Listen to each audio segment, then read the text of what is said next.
Hey, and welcome back to Talk of Better Worlds. I'm SirFelixTheCat, and this is Nerd Talk Thursday. So, one of the hardest decisions we're going to make in our lives as gamers is really, what are we going to play next? And I bring this up because Hawk and I on the channel are currently doing a challenge this year of we have to beat 12 games, at least 12 games we've never beat before. And then after that, we can beat as many as we want and see who comes out with the most game completions at the end of the year. And when I first started this challenge, I was just thinking of it we're going to go through and play some games. And I didn't think about the concept of oh man, I have to decide what games to play. And so first thing I did is I went on the Nintendo eShop and I was like, well, what can I play? And then it hit me first, I should probably look at my backlog, because as a gamer, our backlogs are usually just absolutely absurd. And, I have quite a few between physical for multiple different systems, and then I have a bunch of digital games. And then there's Hawk, who, as you can see, has just a couple games on Steam that he needs to get through. And, it just made me want to talk about how we choose our next game. Why this decision is just so hard. So, one of the reasons the decision might be kind of hard is because of FOMO. FOMO is something that just truly plagues us with this. Because a new game will come out, and it's something that maybe you've been watching the trailers of and following the coverage for multiple years now. And it's finally getting to that point. And then it comes out, and you're just like, well, I have to play this. I have to get this game. One, because I really want to. And two, because if I don't, spoilers are just going to plague the internet. They're going to be all over social media. You're going to get those random, I don't know if you have an Android, but you go to Google News, and Jesus Christ, the amount of different spoilers that pop up on there. Oh yeah, did you know in chapter 4, you get so-and-so and watch so-and-so die? It's dude, what is wrong with you? Do not make a spoiler the title of your article. What is wrong with you? What is wrong with you?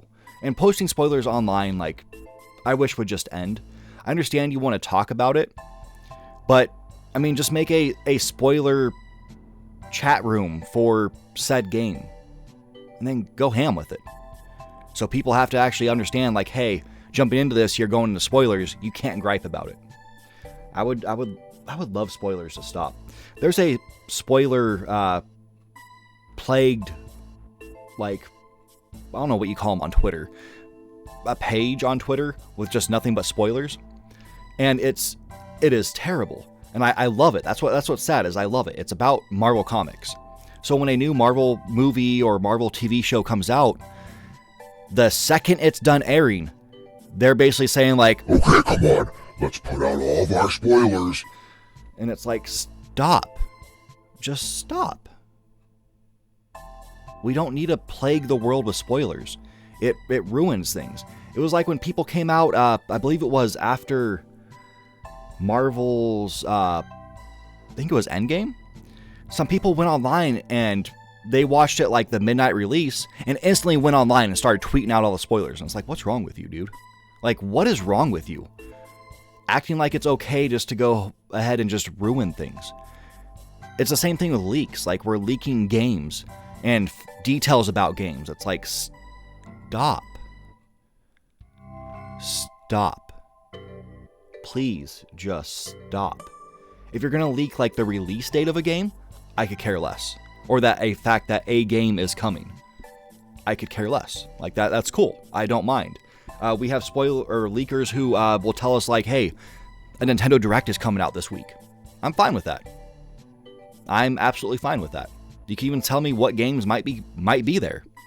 I'm fine with that. But if you start breaking down details of a game or of a movie, TV show, something like that, you're just trash. I'm sorry. You've just stepped over bounds and you're just trash now. But yeah, that's a whole side tangent I just went on. Anyways, back to choosing games and the decision. It's one that truly plagues us besides the spoilers and FOMO. We need to understand that we've spent just, I mean, unless you're doing all Epic games, you do get that free game every week. Sometimes you get multiple games a week. But we have this huge backlog, and we've spent just hundreds of thousands of dollars at this point on all these games. And a lot of them we have either played for maybe less than an hour or just never played once, never installed it on your system, just bought it and instantly shoved it to your backlog. And it's cool. Like, I appreciate you're hooking up that game dev studio so they're going to stay in business. They're not going to have to lay off as many people because more people did that. However, it's a disservice to the developers. Like, they made this art, they spent time making this, and we're not even touching it. I mean, there's great games that come out that we buy and nobody even talks about online, and it's sad. It's sad to see, like, this time, effort, energy, and passion went into making something and we're just not touching it. So it's good to go through and just start clearing out your backlog. Like, make it a goal. Make it a goal to stop buying games. And that's one of the things I like about the backlog and doing this challenge of beating 12 games in a year that me and Hawk are doing. I'm now going through my backlog. Like, I'm looking through it and being like, hey, I bought this one, I haven't played it, or maybe I played a couple minutes of it just to make sure it runs fine. I'm saving money by choosing games off that list. And there were a couple I bought new. I have some stipulations to that. One of the games I instantly put on my list for the 12 was Tales of Grace's F. And it just so happened when I finally got around to playing that one this year, the remaster had dropped. And I'm like, well, I do love my PS3, but I've been more of a handheld gamer recently. Like, that's how I grew up, being a handheld gamer, starting off with the original Nintendo Game Boy, sorry. And I've always enjoyed having it here. Plus, I can have something on my TV while I'm playing something. And it's so much easier for me to have it that way instead of have, like, YouTube on my phone and then the game up here. I can keep my peripheral vision on the huge screen and not so much on the small screen. It's a little bit harder for me to focus on that. And I know a lot of people just like to listen. I like to actually see what I'm watching, so having it on the side of my eye, I can still watch what's going on. And if I need to, I can quickly go back, rewind, and focus on that for a second while my game's paused. Anyways, that's just completely off topic. But I'm going and I'm saving money. I'm not buying a new game every time I want to play something. I'm going through and playing games that I've already bought. And I think saving money, especially in today's economy, is a good thing to do. I mean, we're paying a ton for gas, we're paying a ton for eggs, we're paying a ton for everything. Just absolutely everything costs a ton of money, and games are getting more expensive as it is. We're going to have these tariffs coming in soon, and they're going to also just jack up the prices of some things. Not necessarily your digital games, but I like to play my physical games. I like to collect games. That's just something I like to do. I like to see them there. I honestly don't know why I like to collect them. I'll probably cover that in another video sometime of why we like to collect things. But going through my backlog, I'm choosing games that I've kind of done a disservice to by not playing them. So I've been going through there. And so far I'm doing pretty good. And it didn't start off that way. Unfortunately, the first game I did play was something I bought just on a whim. I happened to see it in, I think it was Steam, and just picked it up. It was on sale. I was like, yeah, screw it. Let's do this. It's a new game. This is how I'm going to do all my list. Before I realized I'm dumb. I'm wasting more money. Let's get it. Let's get into my backlog. And I felt good so far, actually going through and playing games that I bought in the past and clearing up that backlog. Because that backlog is just never going to go away. You're probably thinking like, oh yeah, when I retire, I'm going to be able to play all these games. You're not. You're never going to. The bigger that list gets, the less time you are going to have to actually go through it. You're just hurting yourself. You're going to have all these games when you die that you just never touched. You spent money on and just never touched. Like, ever. And that's that's sad. Like I said, it's an art. It's something somebody put time into. Like they put their passion and dedication behind this project. And yeah, you bought it. So, I mean, they're kind of out of the equation at that point, but they still made it because they want you to see it. Not just buy it. They want you to see it, enjoy it, experience it. But yeah, I'm going to keep going back to that, I feel like. So, what are ways that we can actually go through our backlog? How can we choose the next game we're going to play? And there's a simple way. I mean, one is choose a couple games, like choose 2 games and flip a coin. And actually, I have a funny story with that. So when I was, this is many years ago, I was working a job at a grocery store. I was like a grocery store that had a Starbucks inside of it, and I was kind of floating in between both. And I had just recently moved from one state to another, and when I transferred to that grocery store's location, it didn't have that same feel. People didn't feel as connected as they were at my original store. It was a little disorganized. There were some structural issues going on there internally, but I needed a change in my life. And so I looked at my buddy who I was living with at the time, and I was like, hey, heads or tails? So he chooses heads, and I flip a coin. And as it's flipping, I'm like, if it lands on heads, I'm quitting my job. And I'm on my lunch break when I'm doing this. I lived like 10 minutes, or not even 10 minutes, like 2 minutes away from my house, like from my work. So flip that coin, land on heads, and I was like, hey, well, I'm going to go back in there. I'm going to quit my job. I'm going to find something new. And I was pretty lucky with jobs my whole life. I was able to walk into a place, just show charisma, and get a job offer. And I don't have much charisma. I mean, you can tell from this, I'm pretty uncharismatic. Anyways, so I did that, got the new job. It was fantastic. I loved it. It was the same wage. I think I maybe made like 25 cents more, but it was a better environment, and I loved it. I absolutely loved it. I was running a whole cafe by myself during the day. It was a great time. Great time.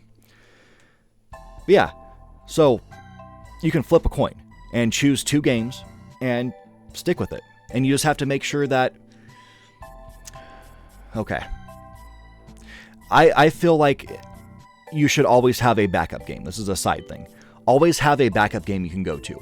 For me, my backup game tends to usually be No Man's Sky. It's just a game I can get lost in for a while until I feel the urge to play something else. So, let's say you had just beat a game. For example, I beat Tales of Grace's F this year. And when I finished that, I was at this all-time high, which when you beat a great game, like has a good story, impactful or something like that, or it's just a really fun game that you finally cleared, you're at this high. Like you're feeling it. It's one of the greatest drugs ever. You're on top of the world.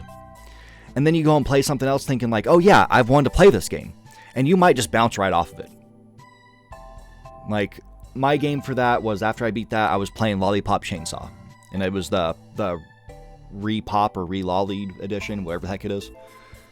And I enjoyed it. Like, the gameplay is smooth, the story's funny, it's an interesting world, bunch of nonsense going on, but sadly, I kind of bounced off of it. And I still plan to go back to that. That's going to be one of the games I beat this year. I've been wanting to play it since I first saw it drop on the 360. But I sadly bounced right off of it. Just couldn't really get into it, got to like chapter 2 or something like that, and it was just like, I'll come back to you later. And that's going to happen. That's absolutely going to happen. So definitely have that backup game. Have something you can go to later on. Maybe it's something that you're not the biggest on. Maybe you're not a big Crash Bandicoot fan, but you do want to play one of the games. Make that your go-to game. It'll be your backup for when you bounce off of whatever you're playing. Go and play a couple levels of that, and at least you'll get somewhere in it. Or you'll just keep dying over and over and over, and whatever, you'll never beat it. Like me. I'll never beat a Crash Bandicoot game, because when it gets towards the end, it just gets too much for me and I lose. I don't know why. I don't know why. Ever since the PS1, I've never been able to beat a Crash Bandicoot game. But also, my attention span was terrible. Absolutely terrible. Even though I'll play like some 80-hour like RPG, I can't play a short little platformer. I don't know why. Anyways, back to what I was saying. Just flip a coin, choose a game, and stick with it. Make sure you're telling yourself you're going to stick with it. If you can't do that, Maybe there's other ways. Maybe you need more variety. So another thing you could do is, heck, grab a 20-sided die. Choose 20 games, give them all a number, and then give it a roll. So this time you're going to be playing game number 1. Or, let's get something better than that. Game number 8. There you go. Heck, you could put, if you want to beat 20 games this year, assign them all a number and do that 20 times.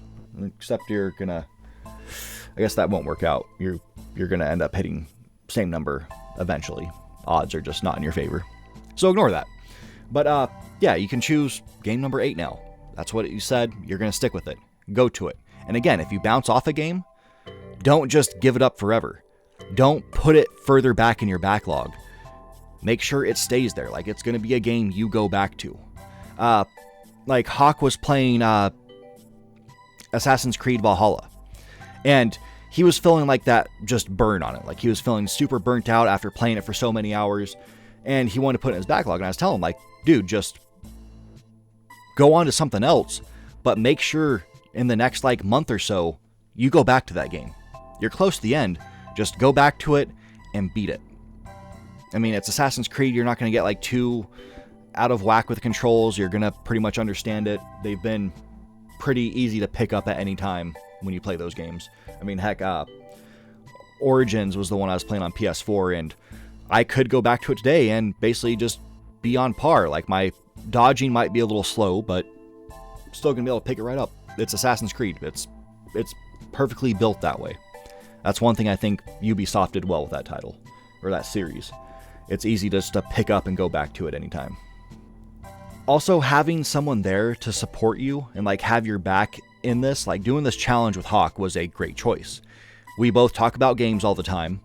We both play a ton of games. So basically me telling him hey, this is the next game I'm going to beat, kind of makes it feel more like I should go through and finish this game. It just gives me that extra backing. I don't know, that confirmation, whatever word I want to put there, saying it means I'm going to do it. And that's cool. That is cool. It's cool to have something like that. Just if you don't have friends, tell your mom, hey mom, I'm going to go ahead and, play this game. This is going to be the next one I play. Telling someone just kind of makes it more firm and gives you that extra backing. You're going to do this. You're going to do this. Plus, like I said, when you beat a game, you are at this high. It feels great. It feels fantastic to beat a game. Having beaten, at this point, 8 games, I think, out of my 12. Well, 12 plus. 12 new games that we've never beaten before. And then after that, we could, go back and play Skyrim for the 500th time and beat that. It doesn't matter. We'll just add that to, a extra tier.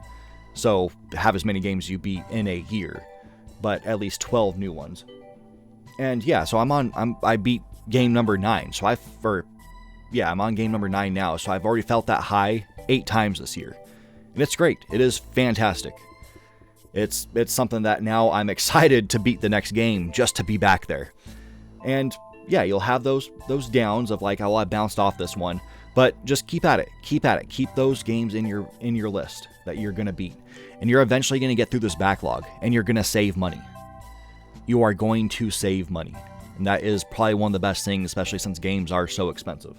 But yeah, there's other ways you can choose your next game. You can just look up and see what other people are playing. What are your friends on Xbox playing? What are your friends on PlayStation or Nintendo or Steam playing? And maybe see what they've played recently if you can. It'll help you. You'll eventually get through some of your backlog. You'll be able to choose games a little bit better. Plus, if someone else is playing it or has beaten it, you have someone to talk to about it. And I think that makes it so much better. It's the same thing, even though I complain about people with spoilers, just ask your buddy, hey, what chapter, what level are you on in this game? What town are you in? And you have someone to talk to about the game, and it'll help keep you into it. I know back in the day when I was playing Pokemon or something like that all the time, I would hit up my buddy and be like, hey, I just made it to Lavender Town. Where are you at? And yeah, we could talk about our team. We could talk about moves we learned and things we saw in the game. It helps keep you in there. So, get your buddies to join you on this. Just grab some friends and be like, hey, we're going to do a challenge of we're going to beat X games this year, or we're going to all each play this game right now. And it'll be fun. It will be fun. You'll have that extra bonding experience because you're all playing games and beating stuff and being able to talk about it. You can even, heck, if your buddies don't like the same games you do, you can still talk about it because, I mean, I don't play many shooters, or I don't play many Total War games because my PC would probably just melt. I just use a laptop for editing videos and making videos. So when Hawk talks to me about these Total War games, I'm still interested in it. I mean, it's a cool subject. It's a video game. And you can talk about all the weird, crazy things that happen, or like the insane victories you had in a battle. Doesn't mean I'm less interested in it because I can't play it. If you aren't interested in what other people are talking about, that's more of a you issue. You have some issues you got to work out with yourself if you're just completely uninterested in other people. You have some main character syndrome, and that's not cool. That is not cool. But yeah, I mean, like I said, there's many ways you can choose the next game. And I want to know, what kind of ways do you choose your next game? Do you purely just go off FOMO? Do you like FOMO and hype? Do you go on Reddit and see games? I mean, I've seen people who do that. There's people who have stumbled across and I've talked about this game many times, Skies of Arcadia subreddit. And they'll be like, I saw people talking about this game and I finally wanted to get into it, and this game is fantastic. It's what you do. You could just go on there and find games that people are talking about. Just Google games, like what game came out in, choose a year you felt like was a bummer. What game came out in 2019? And I mean, heck, 2019 could have been a good year for gaming. I just don't remember what came out that year. But Google will give you a list of like all the big titles that came out that year. You can even go on to Wikipedia. Wikipedia gives you a list of games that came out. Again, it's mainly AAA and bigger games. But there are ways to find out what came out in a year. And then go play it.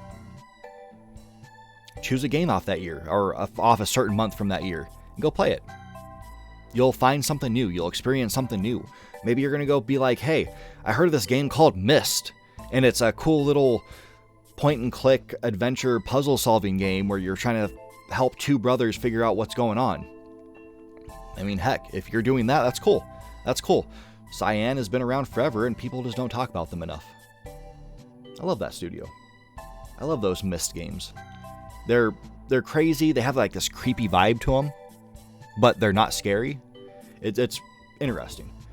You always feel like you're being watched, even though you're not. Like, you're literally alone in this world. I mean, those two brothers, they're in books. They're just talking heads in books. But yet you feel like you're being watched or someone's around you, even though you're 100% alone in this world. It's a very interesting vibe they were able to set. Anyways, yeah, like I was saying, let me know how you choose your next game. Let me know how big your backlog is, because I'm sure I have one of the smaller backlogs of most people in the world. I buy a lot of games, but also, like I said, I try to beat most of them. But, I mean, everybody's different. Everybody's different. But yeah, so thank you for watching. Be sure to like, subscribe, all that fun stuff. Let me know your feelings, and until next time, you take care. Hey, thanks for watching. Give us a like if you enjoyed it, and dislike it if you didn't. Let us know what you think about the channel. And don't forget to subscribe. Tell your mom.